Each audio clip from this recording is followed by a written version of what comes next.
गोकुळ सोबत गोकुल। मी आता तू बोलला ना, मी भाषण बंद करेन, निघून जाईल। फालतूपणा बंद झाला पाहिजे। मगाशी दादांनी पण सांगितलंय, काही शिस्त बिस्त आहे का नाही? का तुम्हालाच कळतं ना, आम्हाला काही कळत नाही? आम्हालाही कळतो, आम्ही पण तरुण पालनात उत्साह दाखवलेला आहे, पण काहीतरी त्याला शिस्त ठेवा ना। जनसन्मान यात्रेच्या उपस्थित असणाऱ्या व्यासपीठावरील सर्व मान्यवर, माझ्या माजलगाव तालुक्यातील आणि विधानसभा मतदारसंघातील विविध भागातून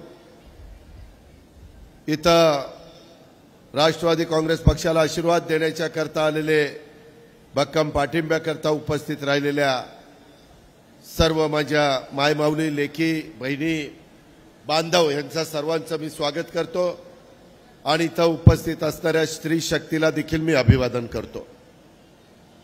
माजलगाव किंवा आपला मराठवाडाच ही साधू संतांची भूमी, इथं अनेक लोक मान्यवर होऊन गेले।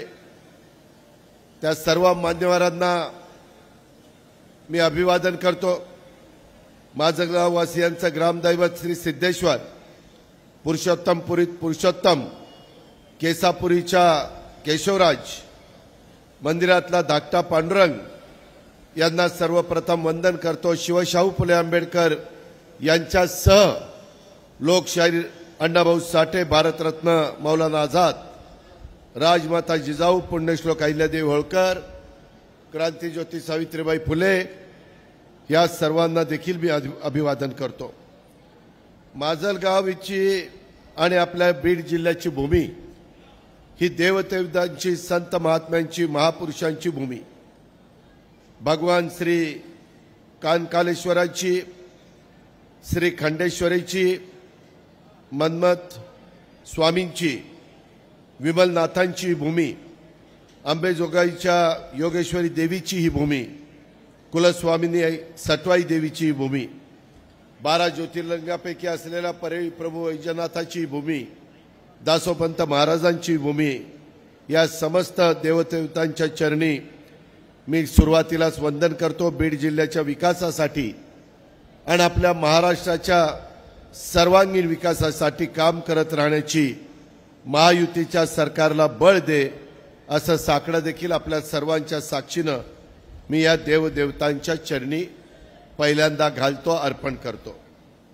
आपल्या माजलगावच्या विकासाला सातत्याने प्राधान्य देण्याचं काम प्रकाशदादांनी केलं। 4 वेळेला प्रकाशदादांना लोक विधानसभेमध्ये पाठवण्याचा पराक्रम ह्या माझ्या माजलगाव विधानसभा मतदारसंघाने केला। स्वर्गीय सुंदरराव सोळंके साहेबांनी उभं केलेलं वैभव ह्याच्यामध्ये भर घालण्याचं काम, कारखाना उत्तम पद्धतीने चालवण्याचं काम, संस्था नेटाने पुढे नेण्याचं काम, हे आपले लोकप्रिय आमदार प्रकाशदादा सोळंकेंच्या माध्यमातून आणि ह्या इथल्या जनतेच्या पाठिंब्यामुळे आजपर्यंत होत आलं। आम्ही माजलगावच्या विकासाला प्राधान्य दिलं। माजलगावच्या मतदारसंघामध्ये विविध योजना प्रकल्पासाठी गेल्या 5 वर्षामध्ये भरीव अशा प्रकारची तरतूद केली। माजलगावकरांनो, मला तर 5 वर्षामध्ये 3 वर्षच काम करता आलं। 1 वर्षापेक्षा जास्त काळ कोरोनामध्ये वाया गेला। 1 वर्ष आम्ही विरोधी पक्षामध्ये होतो। विरोधी पक्षामध्ये असताना कामाला मर्यादा येतात आणि त्याच्यानंतर पुन्हा आम्ही सरकारमध्ये गेलो, तेव्हापासून मात्र राज्याच्या सर्वांगीण विकासाच्या करता आम्ही ध्यास घेतला आणि माजलगाव, धारूर ह्या विकासाच्या दृष्टीने महत्त्वाचे असणारे जी कामं आहेत ती पूर्ण करण्याच्या करता बहुतांशी कामं काही पूर्ण झालीत, काही प्रगतीपथावर आहेत। त्याचप्रमाणे अनेक नवीन कामांना आम्ही मंजुरी दिलेली आहे, ज्याचा उल्लेख काही धनंजयनी पण केला, काही आपल्या प्रकाशदादांनी पण केला। माजलगाव शहर पाणीपुरवठा योजनेचा पाईपलाईनचं काम पूर्ण झालं। त्याच्यामध्ये मध्ये अडचण होती, धरण उशाला आणि माझा इथला बांधव भगिनी हे मात्र पाण्यापासून वंचित राहिलेले होते। माजलगाव येथे 30 खाटांचं ग्रामीण रुग्णालयाचं श्रीवर्धन करून 50 खाटांचं उपजिल्हा रुग्णालयाच्या इमारतीचं बांधकाम आम्ही गतीने सुरू आहे। माजलगाव उपविभागीय अधिकारी कार्यालयाचं लवकरच लोकार्पण हे आम्ही करणार आहोत आणि गोरेश्वरवाडीचं विश्रामगृहाचं पण काम हे प्रगतीपथावर आहे। माजलगाव केज मार्गावरील थेट गव्हाण ते दारूर घाट रस्त्याचं रुंदीकरण करण्यात येत आहे। या ठिकाणी अपघात टाळण्याकरता प्रयत्न केले जातात। प्रकाशदादांचा सातत्याने पाठपुरावा असायचा। परतूर माजलगाव रस्त्याचं काम अंतिम टप्प्यात आहे। ते लवकरच पूर्ण झालेलं आपल्याला सगळ्यांना पाहायला मिळेल। तुमच्या माझ्या या मतदारसंघातला दारूरचा किल्ला या जिल्ह्यातला बिंदुसरा तलाव या भागामध्ये पर्यटनाला कशी चालना देता येईल त्या प्रकारे पर्यटन विकासाला चालना देण्याच्या करता आणि त्या माध्यमातून स्थानिक लोकांना व्यवसाय आणि रोजगार ह्याचं प्रोत्साहन त्या निमित्तानं मिळणार आहे। आता काही गोष्टी कृषी मंत्र्यांनी सांगितल्या। बाबांनो, माझ्या बांधवांनो, माझ्या मायमाऊलींनो, आता देशाचे तिसऱ्यांदा पंतप्रधान झाल्यानंतर खऱ्या अर्थाने शेतीची जाण असणारे मध्य प्रदेशचे 18 वर्ष मुख्यमंत्री असणारे कृषी मंत्री म्हणून शिवराजसिंह चौहान साहेबांना दिलेलं आहे। त्यांनी त्यांच्या राज्यामध्ये कृषीचं उत्पादन वाढवलं। मध्ये धनंजयनी कृषी प्रदर्शन भरवलेलं होतं, त्याला ते आले होते, मी होतो, देवेंद्रजी होते, मुख्यमंत्री होते, बाकीचे सगळे मान्यवर होते आणि त्यावेळेस आम्ही त्यांना तेच सांगितलं की आम्ही काळ्या आईची सेवा करतो, परंतु आमच्या ऊसाला अजून भाव मिळाला पाहिजे। FRP तुम्ही वाढून देता, परंतु MSP देखील वाढून द्या। त्यांनी सांगितलं की मी लक्ष घालतोय, 15 दिवसामध्ये तुम्हाला पाहायला मिळेल।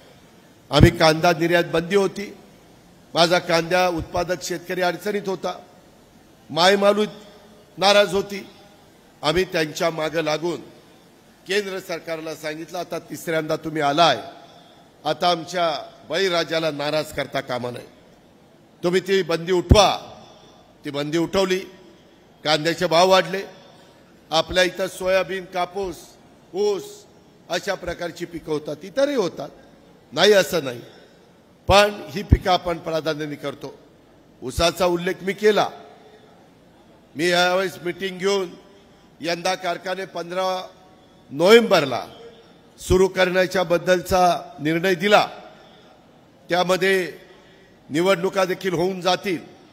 माझा या भागातला मोठा ऊस तोडणी कामगार महाराष्ट्राच्या वेगवेगळ्या भागामध्ये ऊस तोडायला जातो, त्याचाही हक्क आहे मतदान करायचा। मग जामखेड असेल, कर्जत असेल, नगर जिल्ह्याचा भाग, बीड जिल्ह्याचा भाग, आमचा 40 गाव त्या भाग, जळगावचा, असा अनेक भागातनं आमचे ऊसतोड कामगार जातात।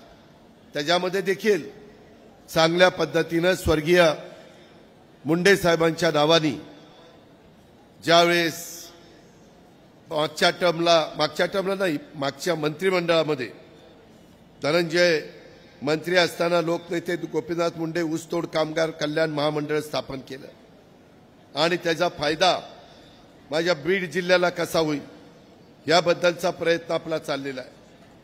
वेगवेगळी वसतिगृह आपण करतोय, प्रत्येक वसतिगृहाला 10-10 कोटी रुपये आपण खर्च करतोय। ऊसतोड कामगार, वाहतूक कामगार, मुकादम यांच्या अपघाती मृत्यू झाल्यास अशा व्यक्तींच्या कुटुंबियांना किंवा वारसदारांना या महामंडळाने 5 लाख रुपये द्यायचं ठरवलेलं आहे। ती रक्कम कमी आहे, ती वेळ कुणावर येऊ नये, परंतु इतके दिवस ह्याच्याकडे कोणी बघितलेलं नव्हतं। कामगारांचा विमा उतरवला, महिलांच्या आरोग्याची काळजी, अशा पद्धतीनं चांगले निर्णय लोकनेते गोपीनाथ मुंडे ऊसतोड कामगार कल्याण मंडळाची स्थापना केल्यानंतर झाले। अनेकांनी सांगितलं की आम्ही मंडळ करू, परंतु कुणाच्या काळात झालं नाही, ते आम्ही त्या काळामध्ये करून दाखवलं। मित्रांनो, आज महाराष्ट्र सगळी जनता बघतीये, महायुतीच्या सरकारच्या माध्यमातून आम्ही आमची भूमिका मांडतोय। आज जनसन्मान यात्रेच्या निमित्तानं मी काल त्याच्यामध्ये जळकोट आणि त्या संदर्भातला संजय बनसोडेच्या मतदारसंघात उदगीरला गेलो होतो. मी होतो, धनंजय होतो, विक्रम होते, स्वतः संजय होता आणि आज मी तुमच्या परिसरामध्ये आलेलो आहे. महाराष्ट्रात जिथं जिथं राष्ट्रवादी काँग्रेस पक्षाचे मतदारसंघ आहे तिथं तिथं प्राधान्याने जाण्याचा माझा प्रयत्न आहे. जनसन्मान यात्रेच्या निमित्तानं का मी जातो की आम्ही गेल्या काही काळामध्ये ज्या योजना माझ्या मायमाऊलींच्या करता दिलेल्या आहेत, बांधवांच्या करता दिलेल्या आहेत, बऱ्याचशा योजना आज देखील त्यांना माहिती नाही. मुख्यमंत्री माझी लाडकी बहीण योजना माहिती आहे. त्याच्यामध्ये पहिले 3,000 रुपये आम्ही दिले 2 महिन्याचे. आता सप्टेंबरचे 1,500 रुपये सोडलेत. ते तुमच्या अकाउंटला येतील, काहींच्या आया बहिणीच्या अकाउंटला आले. रक्षाबंधन होऊन गेलं तरी देखील जाईल तिथं माझ्या मायमाऊली मला राखी बांधतात, अतोनात प्रेम करतात, पाठिंबा देतात. ते सांगतात की दादा तुम्ही आमच्याकरता एक चांगली योजना आणली, सरकारने आणली, महायुतीने आणली. आणि धनंजयनी सांगितलं तसं विरोधक टीका करतात. काही जण म्हणाले की आम्ही सरकारमध्ये आल्यानंतर ती योजना बंद करू. का रे बाबा, तुमच्या का पोटात दुखतं? जर माझी मायमाऊली खुरपणीला जाते, काचा गोळा करते, कचरा गोळा करते, धुणं भांडी करते, अशा पद्धतीची कामं करत असताना झोपडपट्टीमध्ये राहते, गरीब आहे, आम्ही योजना आणल्या त्या एका समाजाला, एका जातीला, एका धर्माला डोळ्यासमोर ठेवून आणल्या नाही. राष्ट्रवादी काँग्रेस पक्षाची विचारधारा शिवशाहू फुले आंबेडकरांची विचारधारा आहे. हा सगळा आदर्श आमच्या समोर आहे. यशवंतराव चव्हाण साहेबांचं सुसंस्कृत राजकारण हे आम्ही करतोय. तुम्ही बघा, मी गेले 2 महिने या यात्रेच्या निमित्तानं महाराष्ट्रामध्ये मी आणि माझे सहकारी फिरतोय. आम्ही कधी विरोधकांच्यावर टीका करत नाही, मला करायची पण नाही. आमचं काम, आमचं उद्याचं विजन, आम्ही केलेल्या योजना ह्या आम्हाला सांगायला भरपूर आहेत. विरोधक टीका करतील त्याच्यातनं आमच्या अंगाला काही भोकं पडत नाही, आम्ही तिकडे लक्षही देत नाही. विरोधकांच्याकडे सत्ता होती, परंतु कधी त्यांच्याकडे सत्ता असताना त्यांनी मुख्यमंत्री लाडकी बहीण योजनेसारखी योजना आणली नाही आणली. आज माझ्या गरीब महिलांच्या करता 2.5 लाखाच्या आतमध्ये उत्पन्न असणाऱ्या भगिनींच्या मायमाऊलींच्या करता आणली. काय बिघडलं? ती मायमाऊली आणि भगिनी सकाळी उठल्यापासून रात्री झोपेपर्यंत सगळं काम स्वतः करत असते. घरात कुटुंबात पहिली तीच उठते आणि रात्री दाराला कवाडा लावून, कड्या लावून सुरक्षितपणे झोपण्याचं शेवटचं काम देखील तीच करते. काय तिनंच एकटीनं मक्ता घेतलाय? बांधवांचं काम नाही. ती तिच्या मनात आलं की माजलगावच्या बाजारामध्ये जावं आणि काहीतरी घ्यावं, स्वतः करता ती घेऊ शकत नाही. दारूच्या बाजारामध्ये जाऊन घ्यावं, परळीच्या बाजारमध्ये, बीडच्या बाजारमध्ये, गेवराईच्या बाजारमध्ये, आष्टी पाटोदा शिरूरच्या बाजारमध्ये, कुठेही जाऊन केजच्या बाजारमध्ये, अंबेजोगाईच्या बाजारमध्ये तिला मन नाही आहे, तिला वाटत नाही. जसं पुरुष मंडळींना वाटतं की मी जरा फिरायला जावं, मी देवदर्शनाला जावं. आज देवदर्शनाच्या करता देखील 75 वर्ष जास्त वय असणाऱ्या सगळ्या पुरुषांना, माझ्या मायमाऊलींना आम्ही एसटीचा प्रवास फुकट केलेला आहे. तुम्हाला कुठं जायचंय 75च्या वर जावा. आणि इतर महिलांना आम्ही एसटीचा प्रवास 50% केलेला आहे. आता माझ्या मायमाऊली शिकल्यात, त्या म्हणतात कधी कधी नवऱ्याला की माजलगावला जायचंय ना किंवा बीडला जायचंय ना, तू गेला तर तिकीट फुल बसणार आहे एसटीचं, मी गेले तर 50%, म्हणजे आपले 50% वाचणार आहे. कधीतरी मलाही जाऊ दे, त्याच्यात तुमची बचत होती. ह्याही विचार आपण करा ना. आम्ही वेगवेगळ्या पद्धतीनं दर्शनाला, तीर्थक्षेत्र दर्शनाला आता पाठवायला सुरुवात केली. रेल्वेच्या रेल्वे चाललेल्या आहेत. हे समाजाच्या करता कुणा करताय? ज्यांची ऐपत चांगली आहे ते त्यांच्या विमानाने जातात, रेल्वेने जातात, स्वतःच्या गाडीने जातात. अरे पण गरीबाला वाटत नाही का की आम्ही पण दर्शन घ्यावं, आम्ही पण कुठेतरी देशामध्ये वेगवेगळ्या ठिकाणची स्थळं पाहावीत? त्याकरता राज्य सरकार तुमच्या पाठीशी उभं राहिलंय. माझ्या मायमाऊलींना तिच्या मनामध्ये असणारी इच्छा पूर्ण करण्याच्या करता आम्ही लाडकी बहीण योजना आणली। तुमचे पैसे डायरेक्ट तुमच्या अकाउंटला आहेत। कधी काढायचे, काय काढायचे, नवऱ्याला विचारायचं कारण नाही। तुमच्या मनात आलं तुम्ही पैसे काढा, तुम्हाला जे करायचंय ते तुम्ही करा। आता सरकार हे आहे ते नोव्हेंबर पर्यंत आहे, पुढे निवडणूक आहे। माझी तुम्हाला विनंती आहे, मी या जनसन्मान यात्रेच्या निमित्तानं माझ्या साधू संतांच्या भूमीमध्ये, माझ्या मराठवाड्याच्या भूमीमध्ये, बीड जिल्ह्याच्या भूमीमध्ये, माझ्या माजलगाव परळीला सांगायला आलोय की बाबांनो, उद्याच्या काळात तुमच्या मतदारसंघात एक तर घड्याळ तरी असेल, काही मतदारसंघात कमळ असेल, काही मतदारसंघात धनुष्यबाण असेल। आमच्या महायुतीच्या ह्या 3 खुणा आहेत। आपला मतदारसंघ हा राष्ट्रवादी काँग्रेस पक्षाचा आहे। अजून आम्ही सगळेजण बसून तिकीट वाटप केलेलं नाही, पण होईल। आपला मतदारसंघ आपल्यालाच मिळेल, त्याबद्दल काळजी करू नका। आणि त्या पद्धतीनं गेले 4 टर्म जे आमदार प्रकाशदादा आहेत ते असतील, बाकीचे वडीलधारी असतील, ज्यांनी पक्षाच्या करता अनेक वर्ष काम केलंय, त्या सगळ्यांना विश्वासात घेऊ, तरुणांना पण विश्वासात घेऊ। कारण तरुणांचं रक्त हे सळसळतं असतं, उत्साह असतो, काहीतरी नवीन समाजाकरता करण्याची जिद्द असते, चिकाटी असते। त्या पद्धतीनं आम्ही यावेळेस निवडणुकीच्या निमित्तानं मी माझ्या अल्पसंख्याक समाजाला पण सांगतोय, राज्यात जेवढ्या जागा राष्ट्रवादी काँग्रेस पक्षाला महायुतीमध्ये मिळणार आहे त्याच्यातल्या 10% जागा मी मायनॉरिटीला देण्याचं काम करणार आहे। तशा प्रकारचा निर्णय मी घेतला। मी सर्व जाती धर्माला मानणारा शिवशाहू फुले आंबेडकरांचा एक समर्थक आहे। त्याच्यामुळं काही वाचाळवीर वेगवेगळ्या धर्माकरता, पंथाकरता, समाजाच्या करता टीका करतात, हे बरोबर नाहीये। संविधान बाबासाहेब आंबेडकरांचं सगळ्यांना सारखं आहे, भेदभाव करता येत नाही। इथं सगळ्या जाती धर्माच्या लोकांना, अडाणी, अंबानी, टाटा, बिर्ला असो, प्रचंड श्रीमंत, त्यांनाही एकच मत, आणि इथं माझ्या गरीबातल्या गरीब माणसाला देखील एकच मत। हा चमत्कार फक्त डॉक्टर बाबासाहेब आंबेडकरांनी करून दाखवलाय। त्याच्यामुळं सरकार येतं हे सगळ्यांच्या मदतीनं येतं। आम्ही सांगायचं काम करतो। लोकसभेला आम्ही कमी पडलो, इथली जागा आमची महायुतीची 6-7 हजारांनी गेली, आम्हाला वाईट वाटलं। त्याच्यामध्ये तिसऱ्यांदा आम्ही सांगत होतो पंतप्रधान नरेंद्र मोदी साहेब होणार। गेल्या 100 दिवसामध्ये आपल्या राज्याला भरभरून आम्ही केंद्रातनं मंजूर करून आणलं। वाढवण बंदर पाऊण लाख कोटीचं पालघरला आणलं, 12 लाख मुला मुलींना रोजगार मिळणार। आपलं महाराष्ट्र जगाच्या नकाशावर येणार।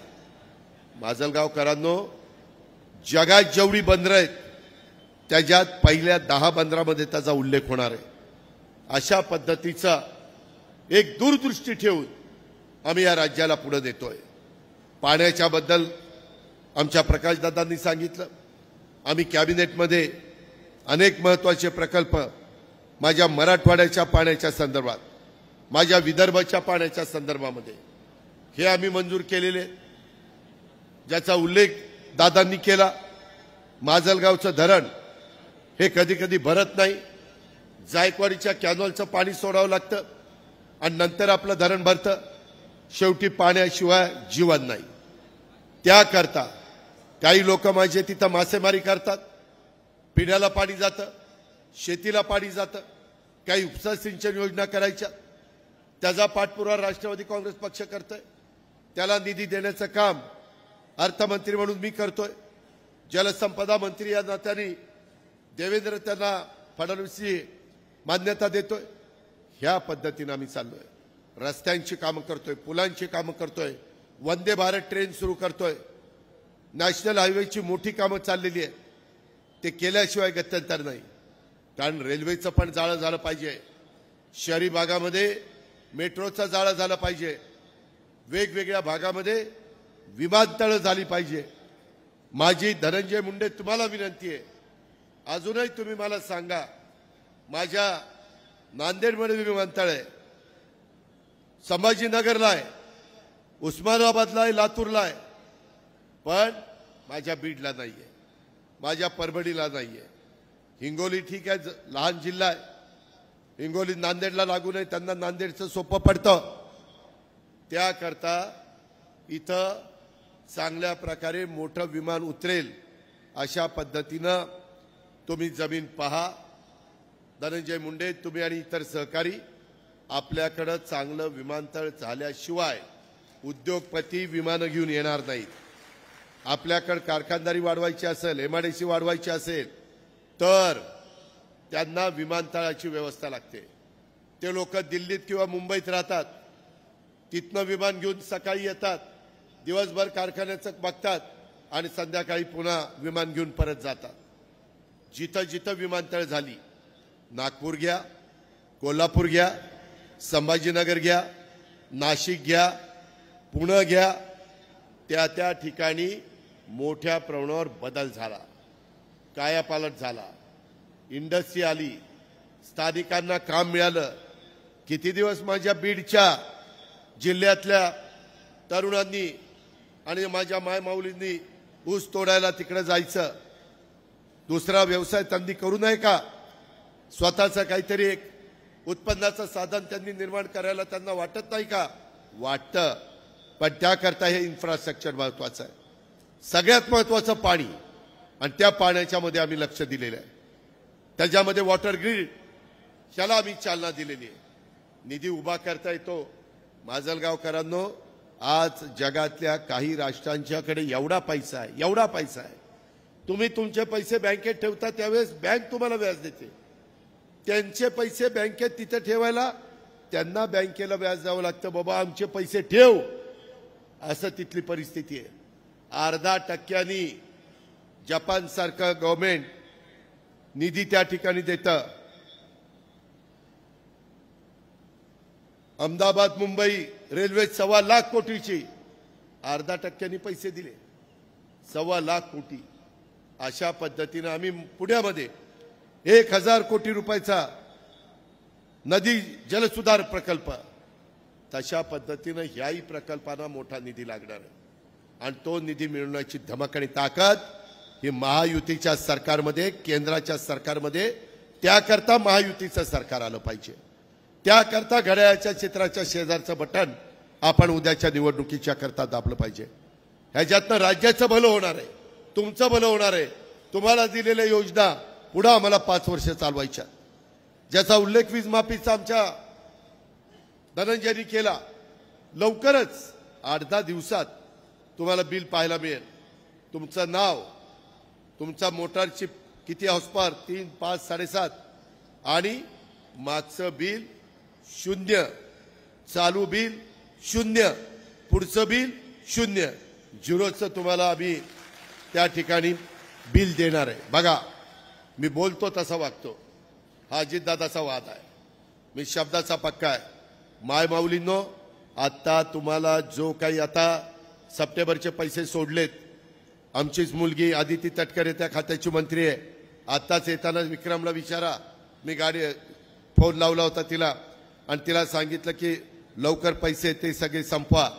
ते संपवले की पुढचे पैसे सोडतो आणि मग तुम्हाला आचारसंहिता लागायच्या आत माझ्या मायमाऊलींना ऑक्टोबरचे नोव्हेंबरचे 3000 रुपये परत तुम्हाला पाठवतो.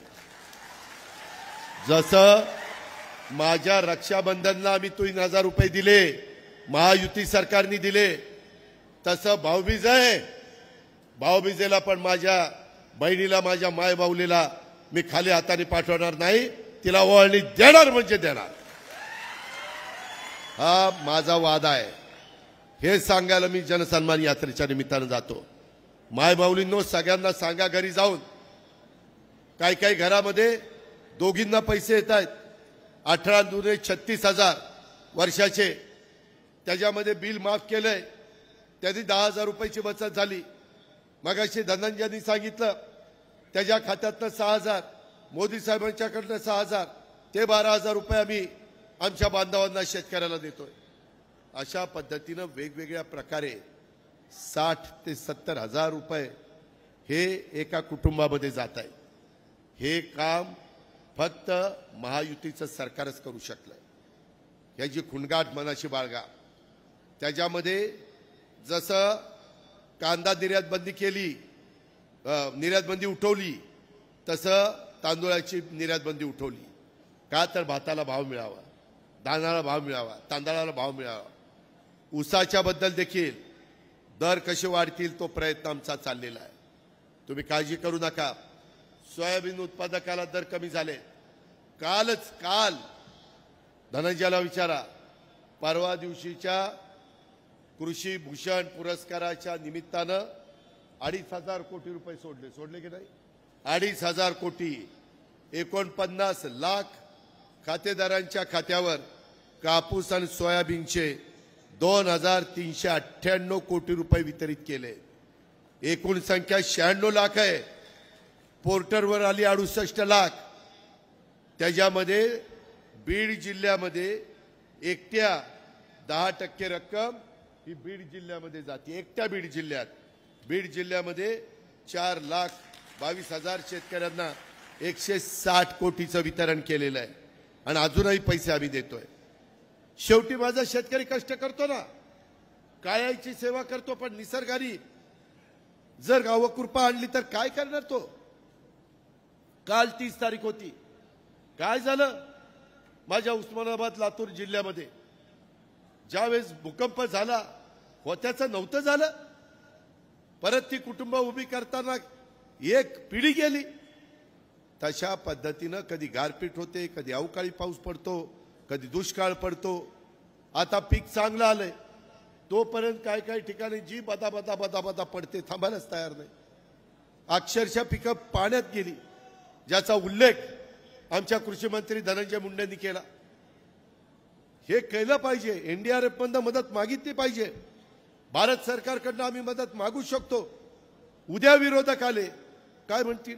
अरे आमचं भारत सरकारमध्ये कुणीच ऐकत नाही, आणि मग कसं द्यायचं? म्हणजे 5 वर्ष वाया जातील का नाही? 5 वर्ष आपल्या वाटोळ होईल का नाही? आज आम्ही तसं म्हणतो का? आम्ही जाऊन मोदी साहेबांना भेटतो, अमित शहांना भेटतो, शिवराज सिंग चौहानला भेटतो, नितीन गडकरीला भेटतो, पियुष गोयलला भेटतो. ज्याच्याकडे काम असेल त्यांच्याकडे आम्ही जाऊ शकतो, त्यांना भेटू शकतो, त्यांना महाराष्ट्रात बोलू शकतो, त्यांच्याबरोबर मीटिंग घेऊ शकतो. हे आमचं काम आहे. म्हणून माझ्या मायमाऊलींनो, माझ्या बांधवांनो, लक्षात ठेवा, आपल्याला पुन्हा महायुतीचं सरकार आणायचंय आणि त्यातनं आपला सगळ्यांचं भलं त्या ठिकाणी करून घ्यायचंय. ही गोष्ट आपल्याला अजिबात विसरता कामा नये. माजलगावच्या धरणामुळं सिंचनासाठी पाण्याच्या करता खूप काही प्रयत्न, एवढा प्रकाशदादांचा पाठपुरावा, मी असा पाठपुरावा महाराष्ट्रातल्या दुसऱ्या कुठल्या आमदाराचा बघितला नाही. त्याच्या संदर्भामध्ये सतत मला सांगणार, धनंजयला सांगणार, उपमुख्यमंत्र्याला भेटणार, मुख्यमंत्र्याला भेटणार. का होत नाही? कारण त्यांना मंत्री म्हणून कामाचा अनुभव आहे. आम्ही लोकांचं काम सांगतोय, समाजाचं काम सांगतोय, जनतेचं काम सांगतोय. या पद्धतीनं त्यांनी या विधानसभा मतदारसंघामध्ये विकासाच्या साथ कायम ठेवण्याचा प्रयत्न केला. माणसांमध्ये मिसळत राहिले, लोकांची कामं करत राहिले, वंचित उपेक्षित गरिबांच्या समस्या सोडवत राहिले. मायबाप जनता कायम आपल्याला साथ देते, आपल्या पाठीशी सुंदरराव सोळंकेंच्या पासून उभी राहते. त्यांना उत्तम पद्धतीचं उदाहरण म्हणजे हा माजलगाव मतदारसंघ आहे, आपल्याला विसरता कामा नये. आणि हे आम्हाला अजून पुढे नेटाने न्यायचं आहे. माझ्या बीड जिल्ह्याचा सर्वसमावेशक अशा पद्धतीचा विकास हा आम्हाला त्या बाबतीमध्ये करायचा आहे.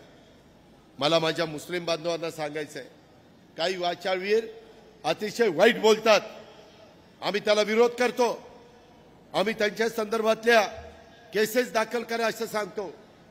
त्याच्यामध्ये काही बदल केले गेले पाहिजेत. आज माझ्या मुस्लिम बांधवांचं एक महत्त्वाचं बिल पार्लमेंटमध्ये वक्फ बोर्डाचं, मी अनेक बांधवांशी बोलतो, त्याच्यात काय भूमिका घ्यायची आहे. शेवटी समाजाचं भलं ज्याच्यात असेल ती भूमिका घेणं गरजेचं असतं आणि त्या पद्धतीनं आपण काम करतो. सरकार म्हणजे काय?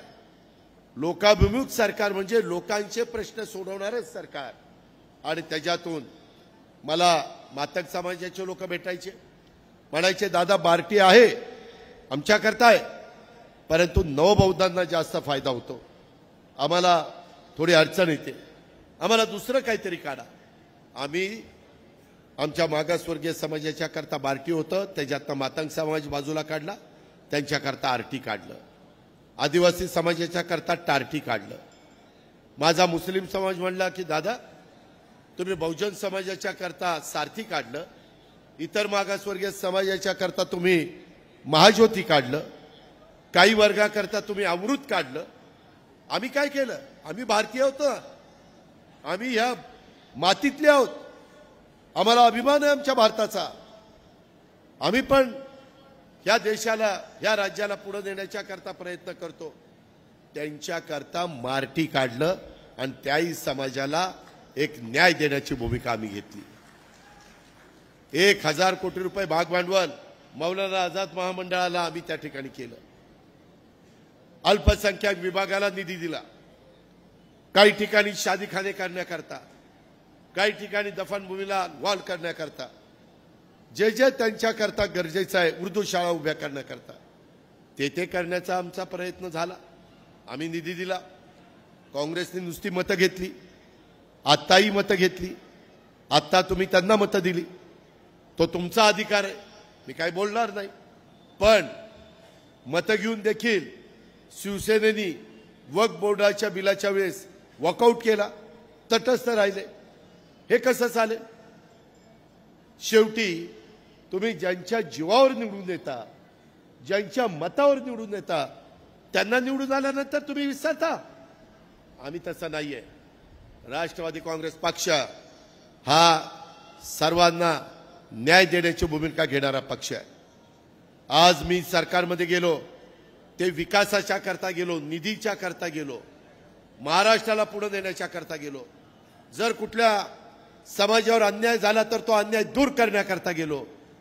मध्ये विशाळगडला घटना घडली, हाच अजित पवार तिथं दुसऱ्या का तिसऱ्या दिवशी गेला होता आणि त्या सगळ्या माझ्या बांधवांचे घरं पुन्हा सावरण्याचे उभं करण्याचं काम मी केलं. जाऊन विचारा त्यांना केलं की नाही. पुसे सावळीला घटना घडली, मी तिथं गेलो, त्या माझ्या भगिनीला आधार दिला, तिला तिथल्याच एका साखर कारखान्यामध्ये वकील असल्यामुळे तिला नोकरीला आम्ही लावलं. आम्ही लोकांना वाऱ्यावर सोडत नाही, तिथं मदत करत असतो. ती आमची भावना आहे, ते आमचं काम आहे, ते आमचं कर्तव्य आहे आणि त्या कर्तव्यातनं आम्ही सगळेजण पुढे चाललेलो आहे. फक्त त्याला मात्र आशीर्वाद देण्याचं काम, त्याला पाठिंबा देण्याचं काम हे आपण लोकांनी केलं पाहिजे. आज मला तुम्हाला सगळ्यांना सांगायचंय की आम्ही आता पोलीस पाटलाचं मानधन वाढवलं. 6,500 होतं, 15,000 केलं. कोतवालांचं 7,500 होतं, 15,000 केलं. आशा सेविकेचं 10,000 केलं, 5,000 होतं. गटप्रवर्तकीचं 6,200 होतं, ते वाढवलं. अंगणवाडी सेविकेचं काल पुन्हा मंत्रिमंडळाच्या बैठकीमध्ये माझ्या अंगणवाडीवाल्या खूप काम करतात, त्यांना पुन्हा मला वाटतं 3,500 5,000 रुपये वाढवण्याचं काम आम्ही केलंय. सरपंच उपसरपंचाला देखील त्यांचं मानधन दुप्पट करण्याचा निर्णय आम्ही घेतला. ग्राम रोजगार सेवक यांना कालच 30 तारखेला मंत्रिमंडळाने निर्णय दिला, मानधनासह 1% प्रोत्साहन अनुदान. येताना भला मोठा हार माझ्या ग्राम रोजगार त्या सेवकांनी मला घातला. जसं आमची पोलीस यंत्रणा कधी कधी कमी पडते, कारण काय होतं, गणेशोत्सव येतो, ईद येतं, सण, त्याच्यानंतर नवरात्र, दसरा, दिवाळी, ख्रिसमस, एवढे सण ओळीने येतात.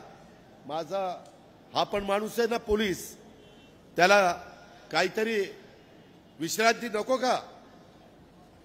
त्यालाही विश्रांतीची गरज आहे. तर कायदा सुव्यवस्था चांगली राहील. त्यांच्या जोडीला होमगार्ड होते. ह्याच्या आधी होमगार्डचा भत्ता 570 रुपये होता, कालच्याच मंत्रिमंडळामध्ये तो 1,080 रुपये केला. रोजचा भत्ता त्यांना 1,080 रुपये केला. होमगार्डकरांनो, तुम्हाला पण आम्ही मदत केलेली आहे. आम्ही शब्द दिलेला होता, तो शब्द पाळला. आम्ही शब्द पाळणारी लोक आहेत, शब्द फिरवणारी लोक नाही आहेत. आणि म्हणून माय माऊलींनो, आज तुम्ही इथं आलाय, मला तुम्हाला सांगायचं आहे की आम्ही लाडकी बहीण योजना तुमच्याकरता आणली. 3 गॅस सिलेंडर वर्षाला फ्री, ती योजना आम्ही तुमच्याकरता आणली. मोफत मुलींना कॉलेजचं शिक्षण मोफत गरिबांच्या मुलींना, आदिवासींच्या आणि मागासवर्गीयांच्या मिळत होतं, पण माझ्या मुस्लिम बांधवांच्या मुलींना, मराठा समाजाच्या मुलींना, ओबीसीच्या मुलींना मिळत नव्हतं. गरिबीला आम्ही आता त्या सगळ्या वर्गाला त्याच्यामध्ये घेतलेलं आहे. तिलाही शिकण्याचा अधिकार नाही का?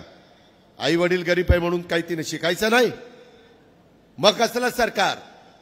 म्हणून आम्ही ही योजना आणलेली आहे. लेक लाडकी योजना, मुलीला जन्मापासून 18 वर्षाच्या होईपर्यंत 1,01,000 रुपये द्यायचे. पिंकी रिक्षा, ती योजना मुलींच्या करता आणलेली, महिलांच्या करता आणलेली आहे. लखपती दिदी, 7 लाख नवीन बचत गटाची स्थापना करून फिरत्या निधीच्या रकमेत 15,000 30,000 वाढ केली आणि या वर्षात 50 लाख महिलांना लखपती दिदी करण्याचा निर्णय आम्ही घेतलेला आहे. पुण्यश्लोक अहिल्यादेवी होळकर महिला स्टार्टअप योजना ही आम्ही त्या ठिकाणी आणली आहे. ज्या ज्या वेळेस आरक्षणाची मागणी होती त्या त्या वेळेस आम्ही मदत केलेली आहे. मराठा समाजाला पण आरक्षण दिलंय, पण काहींचं म्हणणं की आम्हाला ओबीसी मध्येच पाहिजे. खरं तर मोठा माझा मराठवाडा आणि पश्चिम महाराष्ट्र सोडला तर बहुतेक भागातला मराठा समाज हा कुणबीच्या मध्ये मोडतो, त्याच्यामुळे तो ओबीसी मध्ये आहे. निजामशाहीच्या काळात आपण काम केलं, त्याच्यातनं पण आपण मार्ग काढतोय. आता 10% आरक्षण दिलंय, त्याचा फायदा होतोय. पण काही जणांचं म्हणणं नाही ते ओबीसी मध्ये पाहिजे, त्याच्याबद्दलचा अभ्यास चालू आहे, कारण ते टिकलं पण पाहिजे. उद्याच्याला आम्ही पृथ्वीराज चव्हाण असताना निर्णय घेतला, ते टिकलं नाही, हायकोर्टाने नाकारलं. देवेंद्र फडणवीसांनी दिला निर्णय त्यांच्या सरकारला, हायकोर्टात टिकलं, सुप्रीम मध्ये नाकारलं. आरक्षण ज्या ज्या घटकाला पाहिजे ते ते देत असताना इतरांनाही कुणाला वाईट वाटणार नाही, त्यांच्याही चेहऱ्यावर समाधान राहील आणि आरक्षण देणाऱ्यांच्याही चेहऱ्यावर समाधान राहील, अशा प्रकारचा मार्ग काढण्याच्या करता आम्ही प्रयत्न करतोय. स्वतः राज्याच्या मुख्यमंत्र्यांनी शिवाजी महाराजांची तिथं शपथ घेऊन सांगितलं, मी त्याच्यातनं त्या ठिकाणी मार्ग काढून दाखवीन. ह्या गोष्टीची पण आठवण मी आवर्जून तुम्हाला सगळ्यांना या निमित्तानं देतो. माझ्या बांधवांच्या करता बळीराजा वीज सवलत योजना आणली. आता बांधवांनो, तुम्हाला 6 महिन्यांनी किंवा 7 महिन्यांनी आम्ही निर्णय घेतला दिवसा वीज द्यायची. तुम्हाला पंप चालवायला दिवसा वीज, रात्री नाही, रात्री घरी वीज. त्याच्यावर रात्री तुम्हाला आता जायचं कारण नाही. दिवस उजाडला जायचं, पंपाचं बटन दाबायचं, दिवस मावळला पंप बंद करायचं, घरी यायचं, बायका पोरात राहायचं. ही योजना आम्ही आणलेली आहे. तुम्ही म्हणाल कशी, आता का नाही केलं? आता सोलर पॅनलवर वीज तयार होती सूर्यापासून. 9,500 मेगावॅटची वीज आम्ही आता तयार करतोय आणि ती शेतकऱ्यांच्या करता आम्हाला प्राधान्याने द्यायचं आहे, बळीराजा करता आम्हाला द्यायचं आहे. ते काम आम्ही हातामध्ये घेतलंय. आता 8.5 लाख पंप सौर ऊर्जेचे देण्याकरता 24,000 कोटीची तरतूद मी अर्थसंकल्पामध्ये केलेली आहे. आणि माझ्या बांधवांना मोफत वीज द्यायला 15,000 कोटी रुपये मला शासनाच्या तिजोरीतनं महावितरणला द्यावे लागणार. त्यावेळेस तुम्हाला ते झिरोचं बिल येणार. आम्ही केलं ना माझ्या बांधवाकरता. फक्त आम्ही लाडक्या बहिणीकरता करत नाही, लाडक्या भावाकरता देखील करतोय. याच्यावर नाही थांबलो. काही लोक आली, दादा दुधाचे भाव पडलेत, काहीतरी अनुदान द्या. 5 रुपये दिलं. आता म्हणले दादा 5 रुपये नको, अजून वाढवा. आता 1 ऑक्टोबर पासून गाईच्या दुधाला जो दूध उत्पादक शेतकरी दूध गोळा करतोय, तयार करतोय गाईच्या सडातून, त्याला आम्ही 7 रुपये लिटर अनुदान देणार. म्हणजे मिळणारा भाव अधिक 7 रुपये शासनाकडनं. हे सरकार शेतकऱ्याचं आहे. तुमची माझी जात शेतकरी जात आहे. आम्ही जातीचा, पातीचा, नात्याचा, गोत्याचा विचार करत नाही, आम्ही समाजाचा विचार करतो. हे सांगण्याच्या करता जनसन्मान यात्रेच्या निमित्तानं मी आणि माझे सगळे सहकारी इथं आलेलो आहे. एवढ्यावरच आम्ही थांबलो नाही. त्याच्यामध्ये कापूस आणि सोयाबीन उत्पादकाला देखील आम्ही आत्ता पैसे सोडले. 1 रुपया विम्यामध्ये त्याचाही धनंजयनी उत्तर त्या ठिकाणी दिलेलं आहे। त्याच्यामध्ये तुम्हाला माहिती आहे 1,15,00,000 शेतकऱ्यांचा तुम्ही 1 रुपया देता पीक विम्याला, आम्ही राज्य सरकारच्या तिजोरीतून धनंजय तुला 7,442 कोटी रुपये देतो। 7,442 कोटी तुमचे हिश्श्याचे राज्य सरकार भरतंय। त्याच्यामध्ये महात्मा फुले जन आरोग्य योजना ही 1.5 लाखाची मर्यादा होती, आता 5 लाखाची केली। तुमच्या कुटुंबाकरता वर्षाला 5 लाख रुपयाचं आरोग्याची सेवा देण्याचं रक्कम आम्ही वाढवलेली आहे। आज त्याच्यामध्ये 2,450 कोटी रुपये सरकार खर्च करत आहे। आम्ही वारकऱ्यांना पण मदत केली, दिंड्यांना यावेळेस मदत केली। तीर्थदर्शन योजना ती चालवली, वयोश्री योजना चालवली आणि मी मगाशी सांगितलं बार्टी, सारथी, महाज्योती, अमृत, आरटी, टार्टी, वनारटी, काल वनारटी पण केलं। या संस्थांची स्थापना आम्ही केली आणि मारटी तसंच गुरव, लिंगायत, नाभिक, रामोशी, वडार, सुतार, विणकर, ब्राह्मण, राजपूत, सोनार आणि आर्य वैश्य काल निर्णय घेतला। या उन्नतीकरता महामंडळाची आम्ही स्थापना केलेली आहे। हे सरकार तुमचं आहे, हे ह्या पद्धतीनं पुढे चाललेलं आहे, सर्व घटकांना सोबत घेऊन चाललेलं आहे। आपला राष्ट्रवादी काँग्रेस पक्ष, आपलं महायुतीचं सरकार समाजातल्या सर्व घटकांच्या विकासासाठी, लोककल्याणासाठी ह्या योजना राबवत आहे। राज्याचा सर्वांगीण, सर्वसमावेशक, समतोल, पर्यावरणपूरक विकासासाठी सर्व घटकांना आम्ही सोबत घेऊन जातो। हे माझ्या अल्पसंख्याक समाजाने पण ध्यानात ठेवावं। यापुढे सर्व जाती, धर्म, पंथ, प्रांत, भाषेतल्या नागरिकांना सोबत घेऊन गतिमान विकासाच्या वाटेवर आम्ही चालत राहायचं ठरवलेलं आहे। राज्यात कुणावर अन्याय होणार नाही। दलित, आदिवासी, अल्पसंख्याक अशा सर्व जाती धर्माच्या बांधवांना, भगिनींना हक्काचं संरक्षण करण्याचा आम्ही काम करणार आहोत।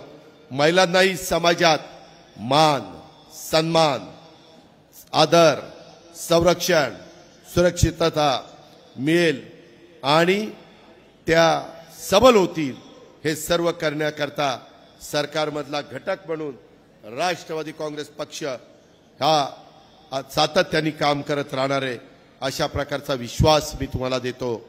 महाराष्ट्रवादी हेल्पलाईन ही महायुतीच्या माध्यमातून ज्या काही योजना राष्ट्रवादी काँग्रेस पक्षाने राज्याच्या विकासात महत्त्वाची भूमिका बजावलेली आहे, राज्य सरकारच्या योजनांच्या बाबत कोणाला काही माहिती हवी असेल तर, कोणाची काही अडचण असेल तर ती सोडवण्याच्या करता व्हॉट्सॲप नंबर 98 61 71 71 71 98 61 71 71 71 ही आमची हेल्पलाईन आहे आणि त्या हेल्पलाईनमधनं आम्ही समाजाला लाभ देतोय।